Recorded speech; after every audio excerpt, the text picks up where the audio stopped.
Yo, what's up everybody? It's your boy ShowtimeDr. Today, right now I'm going to give you a relic guide. So relics in this game, they are drawable by gacha. You're going to be getting some of them. Once again, I do not recommend drawing for a 5-star relic on your initial 30 summon, but after that, whatever you get is whatever you get. So relics on your characters are going to encompass that slot right there. So you click it, they're fully upgradable. You can upgrade them, I believe it's 10 levels. And the more you upgrade them, they get, like let's say for instance I was going to do that, they get passive stats and eventually their effect percentages go up. So you see 55 to 60%, etc. and more passive stats, and it'll just keep going the more you level it. So I wanted to give you guys a preview. I got the translations here, let me get them for you. Just a preview of what relics are good on which classes, etc. So let's start ahead. And I know guys this is a little squished, but it's just the way that it's displayed here. So these are the only translations available at the moment till the English comes out and get their wiki all up and ready. So first of all, and I'll go over each of these and I'll give you my opinion on them, whether they're really good or not. So this one's called the Durandal. It's warrior only, and frequently you're going to be running into relics that are a certain character class only, especially some of the 5-star ones. But basically, when HP is 50%, attack is 25%. When HP is less than 50%, attack goes up 25% and recover 25% of the damage done. This is actually really good on Ravi. So if you have a Ravi, if you noticed, I had this one on her. Oh, my bad. I'm totally showing you guys the other one. Hold on. There we go. Sorry, the capture gets kind of convoluted sometimes. I'll squish it a little bit, see if that helps.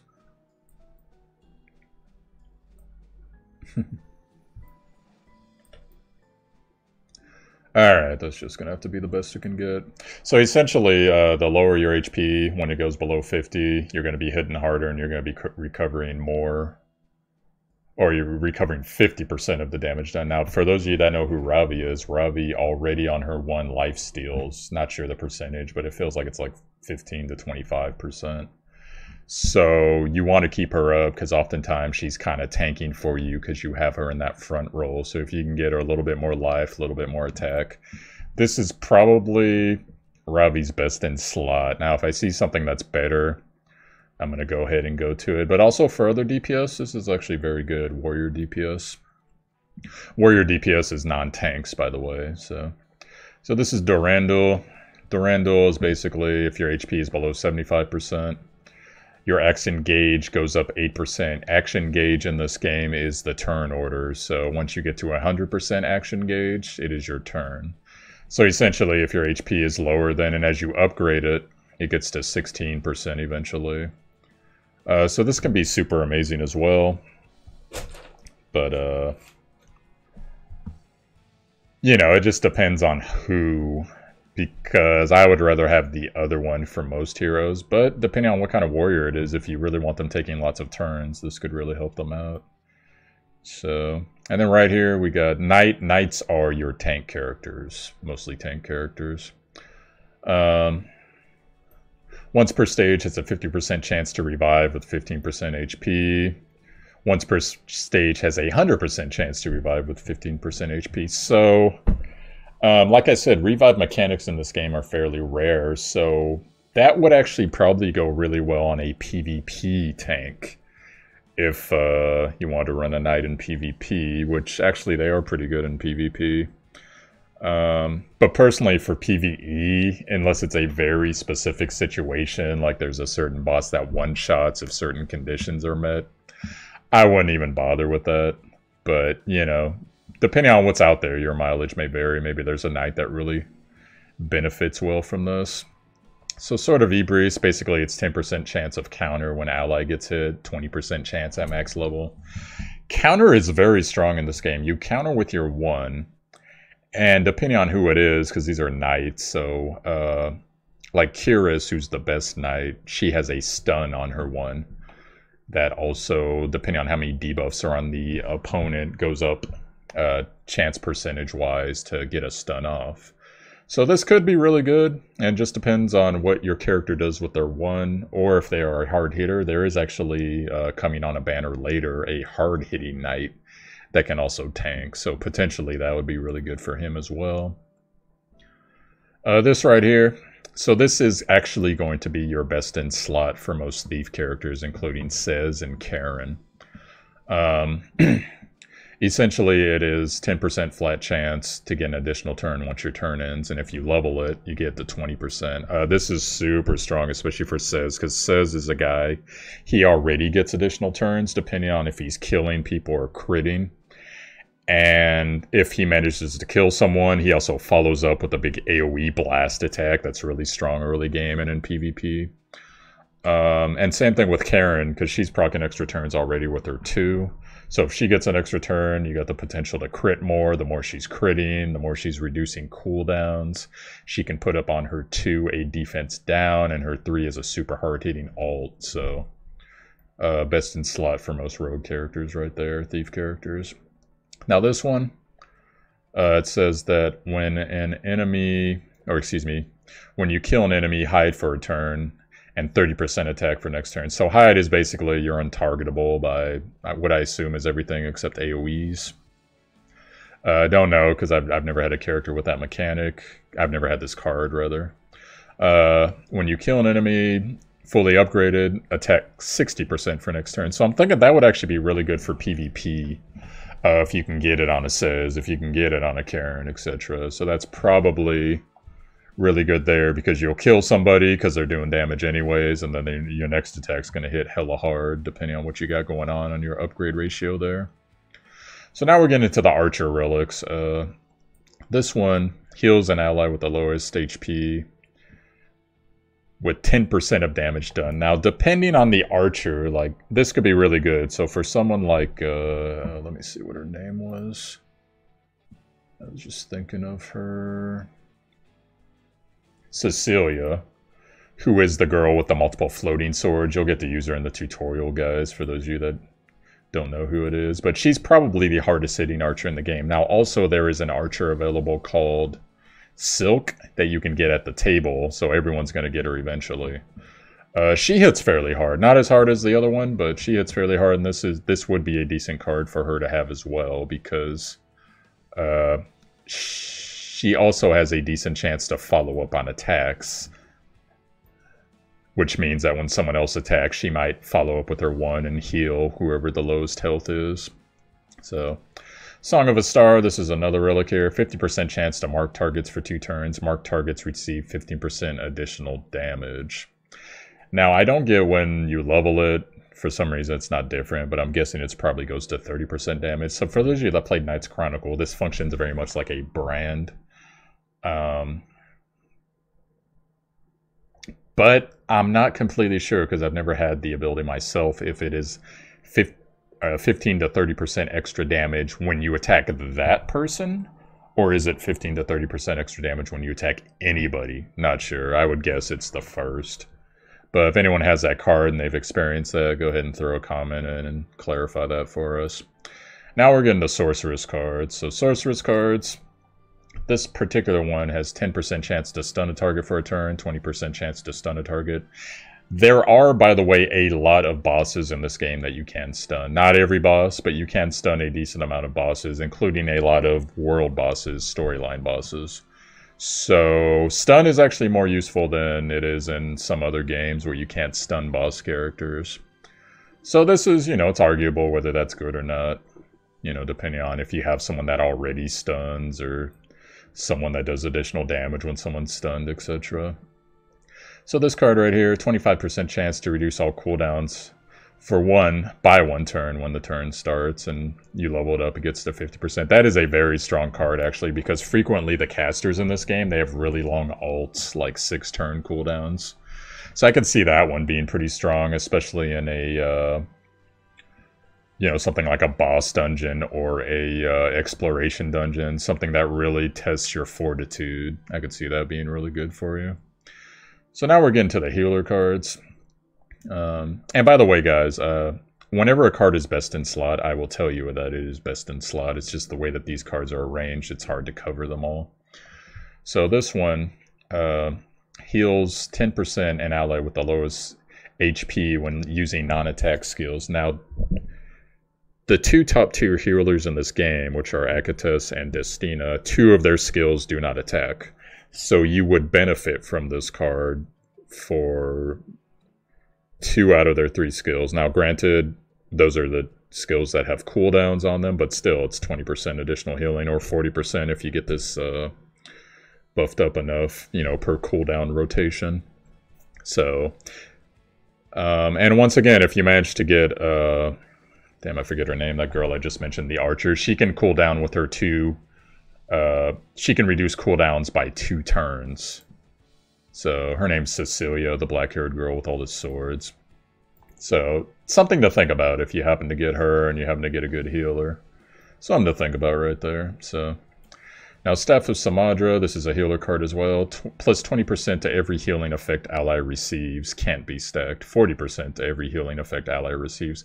This is actually a very strong card for, once again, mitigation places like the boss dungeon, the Eternal Tower, exploration missions, etc. Because every bit of healing is very important. Every bit of mitigation, debuffing is very important in this game because for the most part, you only get 1 life bar on your characters.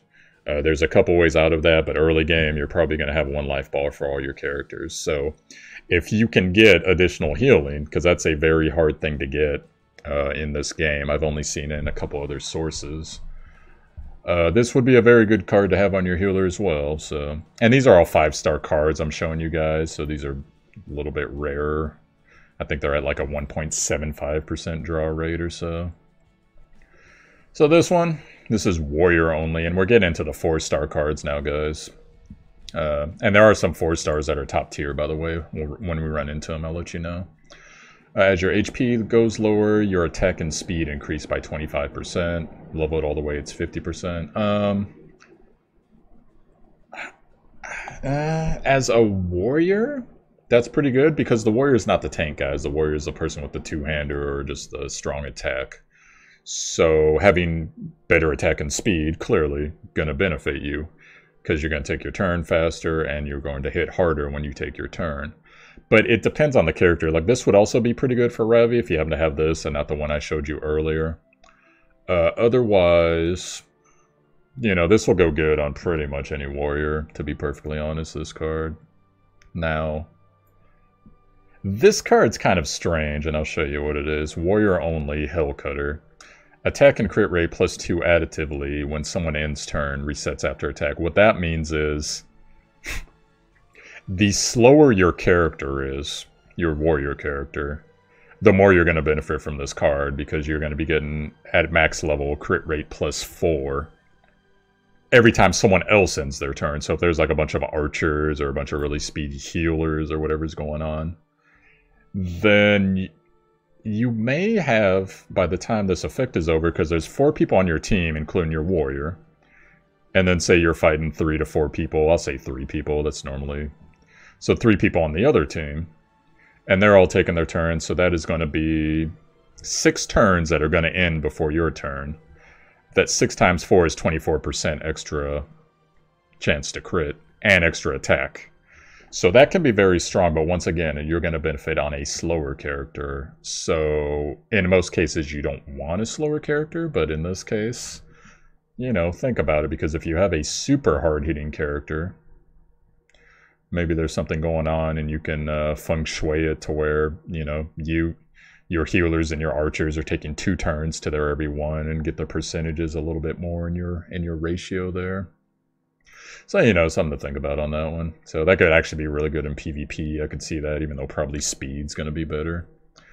So this card right here, this is not a... Actually, I'm not sure. It might be warrior only. They didn't put it on this one, but it could be. Well, anyway, so resist element 30% when HP is above 50%. Resist element 15% when HP is lower than 50%. The only use I could see for this is if you are fighting a specific boss that has a particularly nasty debuff you don't want on your DPS, like an anti-heal on your Ravi, or something similar to that. That's the only reason I could think of that you would ever use this card. Now, not to say that's not good, but it would be much better on a tank, I feel. And I'm not sure, maybe it can go on tanks, because it doesn't specifically say warrior, so maybe it can go on tanks, but that's the warrior mark right there. So, because if you see, for comparison's sake, guys, look at this card, see how it says warrior only? Maybe this is just, you know, DPS or whatever. So if that can go on tanks, hey, you know, depending on what you got going on, that could actually be pretty good. Or if you don't want the silence cast on your healer, or something similar to that, so keep that card in mind. Now this card, this is a knight only, Aris. Ally defense, plus 10%, and receive 10% of damage. Can't be stacked. This, ladies and gentlemen, is the top tier knight card in the game, your tank card in the game for knights. Because you are taking 10% of all damage, and once you level it up, 20% of all damage, and you are giving your allies, your whole entire team, except your character, I believe, or that knight character, 10% additional defense, so they are getting hit less, and 10% of whatever they're getting hit for is being transferred to you. So that is the ultimate, as close as you're going to get the taunt in this game. Now, I know that says allied defense plus 10%, but that is actually a lot of defense in this game, because your defense stat, it doesn't, early game, it's going to be in the hundreds.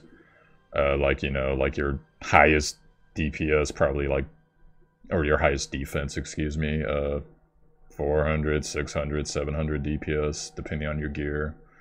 So 10% of that is actually a lot, and, you know, there's buffs and there's all types of other things that go into that, but that right there, Aris, a 4-star card, is your best knight card in the game. So if that happens to be in your reroll, and you have a knight character, or even if you don't, that's going to benefit you eventually in the long run. That is a super strong card. So right here, Adamant Shield, reduce 8% of crit damage allies receive.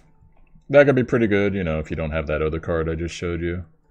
Because crit damage does actually really hurt in this game, especially for elemental resistances. I'll give you guys full disclosure on elemental. So it has your typical elemental tree, you know, light and dark do bonus damage to each other. Fire does bonus damage to grass, grass does bonus damage to water, water does bonus damage to fire. But not only that, if you are a fire character and you're trying to put debuffs on a water character, your counter class, you have, it feels like it's about minus 50% chance to get that debuff up. I don't know exactly what the percentage is, but it is a lot lower. So, you know, this card can help with surviving crits from your counter class especially. And then right here, here's another card. Self-action gauge plus 5 when an ally receives a single target attack, etc. So basically this is a way to haste your knight. So if you want your knight's cooldowns to come back faster, I'm not sure if this stacks AoE, like if all your team gets hit, do you get 15 to 30%? I have no idea, but that's there for you.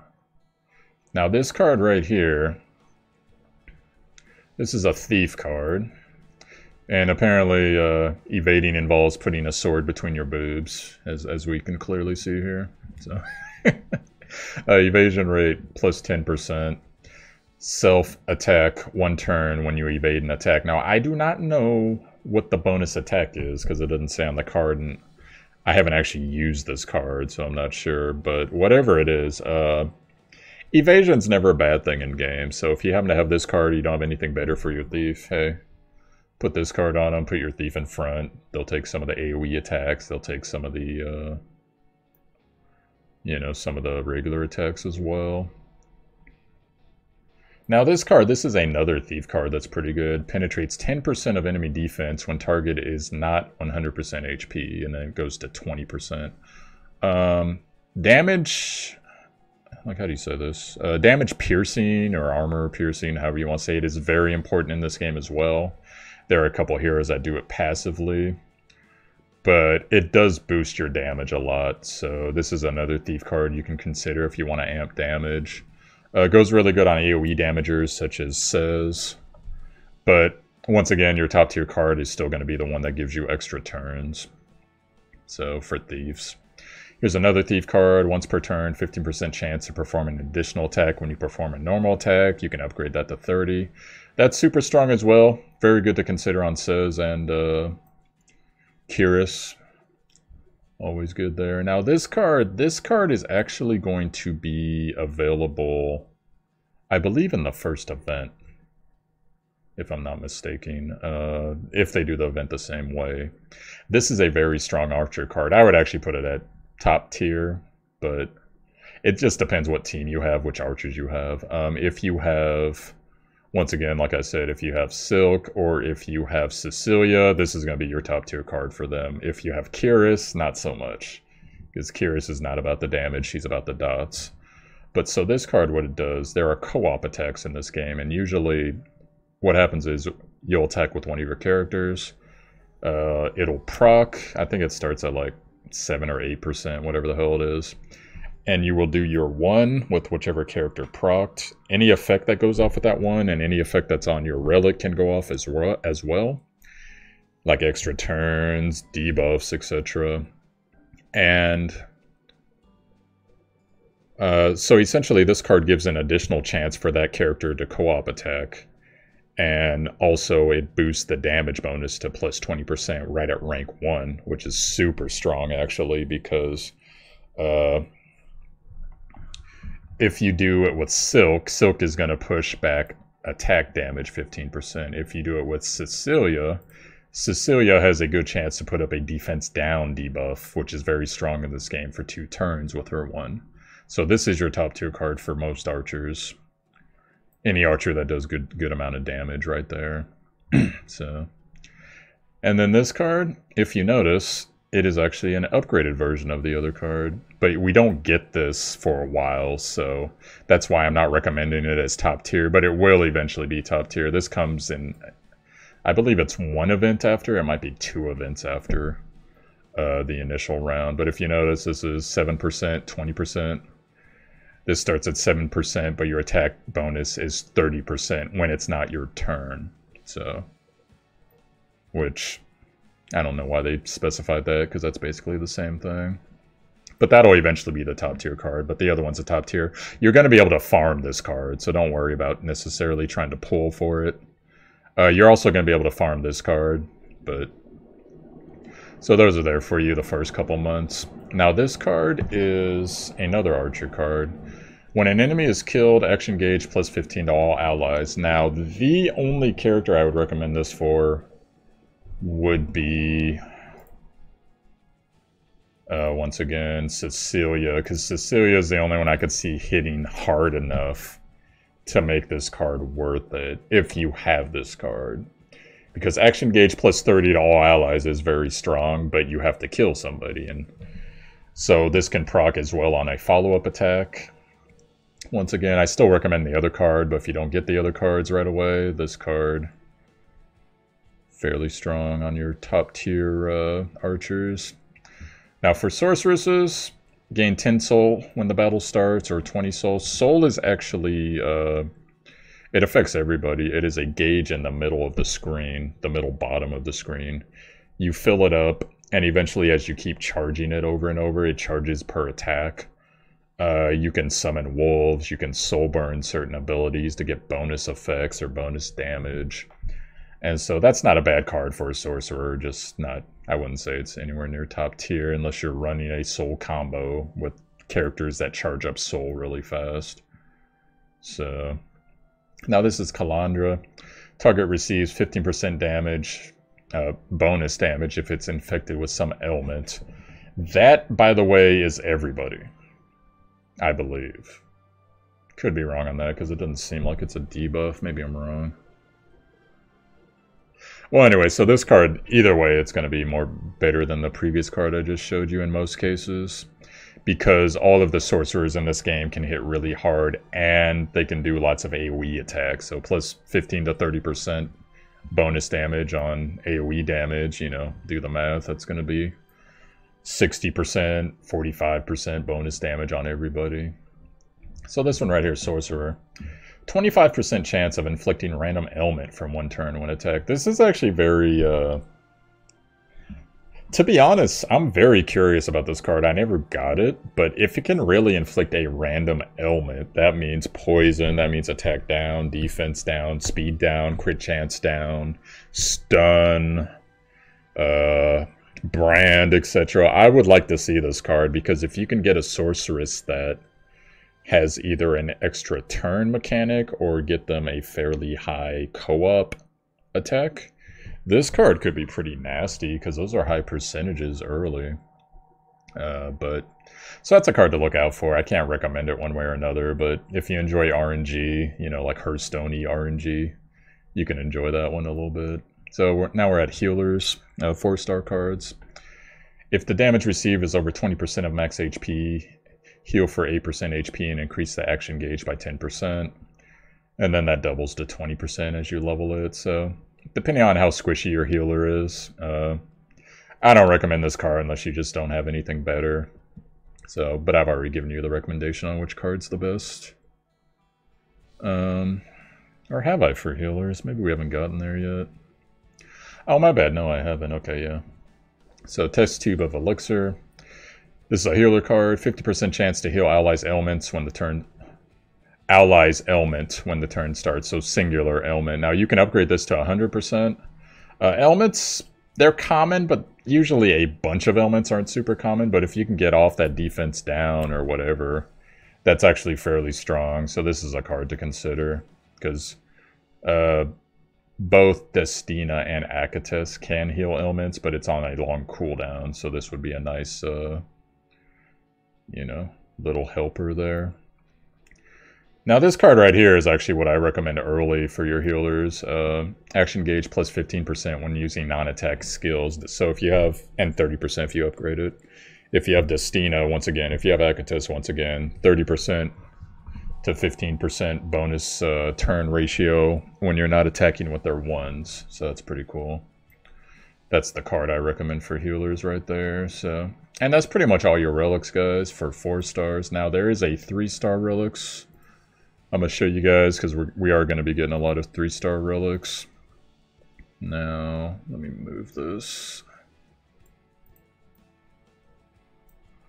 So the 3-star relics are going to be the most common relics you're going to receive. There are some decent ones. I wouldn't say there's one that's super great. There is one that's very good, though. So we'll get into that here. We'll go from the top. So if your HP is more than 50%, then your attack and defense will increase 5%. So, you know, a starter card for your DPS if you don't have any better cards. Basically, you get increased attack and defense, 5%. Attacks an additional 1.5% of maximum health of the target. So this would go really good on like an AoE or someone that does multiple attacks in turns. So... right there, if you don't have anything better for them. If enemy's HP is above 50%, your damage will increase by 8%. Does what it says. Something to put on a DPS unit if you wish. Now this is the one I think is actually pretty good, this axe here. Switch it over. Increase your critical strike chance 5% if you do a critical hit. Can stack up to 3 times, so 5% to 10%. So you can have either 30% bonus crit if you're critting a lot, or 15% bonus crit. This would go really good on Karen right away if you got a Karen and you don't have the relics that I mentioned earlier. Also goes pretty good on Ravi, or pretty much any DPS guys that either hits a lot or does AoE attacks, because AoE attacks, they have a chance to separately crit. So this is actually, in my opinion, the best DPS 3-star relic. So... now right here, if you're below half, your attack and speed will increase 10%. Good to put on Ravi if you don't have any of the other relics, because more attack, more speed, she's going to heal up faster and go faster. This card right here, if your HP is more than half, your defense will increase by 10%. Pretty good for a tank, or whoever you might have tanking, even a healer if you don't have a good healer token. At the beginning of your turn, regenerate your HP according to 10% of your attack. If your HP is below 30%, the effect will increase 1.5 times. So, high attack characters, if you don't have anything to amp their damage, this will help keep them up. So if you're having issues with that, maybe you didn't get one of the optimal healers, and this is the card for you early. Now this candle, in fact, hold on. Getting sick of it. Not having the full text on the screen. On hit, there's a 20% chance to gain additional cooldown in the next turn, 1 time per turn. I believe that means that you get cooldown reduction, because that would be kind of silly if you gain additional cooldown. Maybe it means for the enemy too, not sure on that one, I don't use that card. Increase your first skill damage by 8%, max of 16%. So this is really good for someone like, you want him to get kills, like Cez, or Cecilia, or someone like that. Increase your speed 1% when you attack, can stack up to 5 times. Only recommend this if you have a speed-focused character, like a archer, basically. That's the only thing. Like, Curious actually does pretty good with that, having her haste go up. The stick here, remove 2.5% of enemy action bar when you attack. I recommend this for Silk, because her one automatically already does, I think it's 15%. So, you know, that'll stack a little bit higher. And then she also does a bunch of follow-up attacks. So someone like that, someone who gets their one off a lot, someone fast, that's who I recommend this for if you don't have a better card. Now this cube here, chance to gain 10% action bar when the enemy acts, max of 20%. You know, that's really in the woods there, because it's chance. And who knows if that 10% is really going to make a difference at the end of the fight. I don't know what the chance is, but doesn't seem that good. During the first turn of attack, status accuracy increased 25%, max stats. It's sad that it says first turn, because this would actually be top tier for Curious, the poison archer, because she needs to get up her poison debuffs. But the problem is, she's usually burning her first turn to buff herself to do 3 poison dots at once, and then she gets an additional turn, but then by the time the second turn procs, this won't matter anymore. So unless this card would be really good if you have someone that their very first turn that they try to put up a really important status debuff. Otherwise, you know, don't recommend that, but that has potential. That card has potential depending on what hero you have. So this one, increased resistances 2% at the beginning of the turn, stack up to 5 times. I'd only recommend that for your tank. And that's if you don't have anything better. So at the beginning of the battle, the lowest HP is restored by 10%. This card can be decent for exploration missions, or any missions where you're going to have multiple battles all at once. But usually it's the exploration missions, because you get additional healing depending on if your healer's on point or not. Now for your healers, if you don't get a better card, I recommend this one. 50% chance to cast a shield for 5% of your maximum HP for 2 turns after being hit. It happens every 2 turns, which I assume means it has a cooldown of 2 turns. So that's really good to keep your healer up. You know, just keep them, give them a little shield there to keep them from being sniped early game. Some little damage mitigation. So this one here, when you hit, 4% chance to gain an additional turn in the next attack. This is recommended if you don't have anything better for Cez or one of your DPS units that relies on additional turns. Cez, Karen, etc. If your HP is below half, damage will reduce by 10%, maximum of 20%. So if you got someone that takes lots of damage, you can consider that one. That's up to you. Clean 1 debuff when 25% chance when you get hit, maximum of 50%. This actually could be pretty good, because you see the life it's given you.